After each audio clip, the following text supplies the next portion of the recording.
नमस्कार, mythological mister YouTube channel में आपका स्वागत है, जहां हम प्राचीन दुनिया के रहस्यों और किंवदंतियों में गोता लगाते हैं। आज हम एक दिलचस्प सवाल से निपट रहे हैं।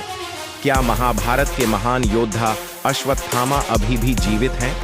गुरु द्रोणाचार्य के पुत्र अश्वत्थामा महाकाव्य महाभारत के सबसे दिलचस्प पात्रों में से एक हैं। अपनी बहादुरी, वफादारी और दुखद भाग्य के लिए प्रसिद्ध अश्वत्थामा को भगवान कृष्ण ने अमृता का श्राप दिया था। महाकाव्य के अनुसार वह बर्बाद हो गए हैं। समय के अंत तक उसके घावों को सहते हुए पृथ्वी पर घूमते रहो।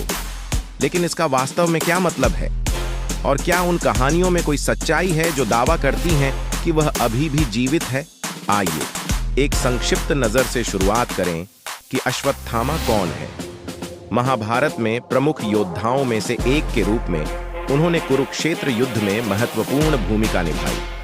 हालांकि दुर्योधन के पतन के बाद अश्वत्थामा के क्रोध और दुख ने उन्हें एक अकल्पनीय कार्य करने के लिए प्रेरित किया। कृत्य पांडवों के सोते हुए पुत्रों को मारना। इस जघन्य कृत्य के परिणाम स्वरूप भगवान कृष्ण ने उन्हें शाश्वत जीवन और अनंत पीड़ा का श्राप दिया। तो क्या इस दावे का समर्थन करने के लिए कोई सबूत है कि अश्वत्थामा अभी भी पृथ्वी पर घूम रहा है? सदियों से ऐसे कई दृश्य और कहानियां हैं जो सुझाव देती हैं कि वह हो सकता है। आइए कुछ सबसे सम्मोहक वृत्तांतों का पता लगाएं। सबसे प्रसिद्ध कहानियों में से एक मध्य प्रदेश के एक मंदिर से आती है, जहां स्थानीय लोगों का दावा है कि एक रहस्यमय आकृति जो अश्वत्थामा के वर्णन में फिट बैठती है, हर सुबह फूल चढ़ाने के लिए मंदिर में आती है। कथित तौर पर इस आकृति के माथे पर एक प्रमुख घाव है जो कि सुसंगत है अभिशाप। लेकिन यह सिर्फ मंदिर नहीं है।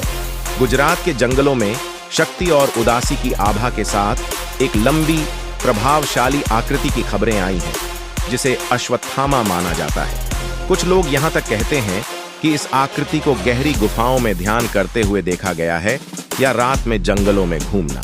हालांकि ये कहानियां आकर्षक हैं, फिर भी वे वास्तविक बनी हुई हैं और ठोस सबूतों की कमी है। हालांकि किंवदंतियां बनी रहती हैं जो पीढ़ियों से लोगों की कल्पना पर कब्जा कर रही हैं। अश्वत्थामा की कहानी के प्रतीकात्मक पहलू पर विचार करना भी महत्वपूर्ण है। उनकी शाश्वत पीड़ा को एक प्रतिनिधित्व के रूप में देखा जा सकता है, किसी के कार्यों के परिणामों और अपराध बोध और पश्चाताप के बोझ के बारे में। तो क्या अश्वत्थामा अभी भी जीवित है? सच्चाई रहस्य और किंवदंतियों में छिपी हुई है।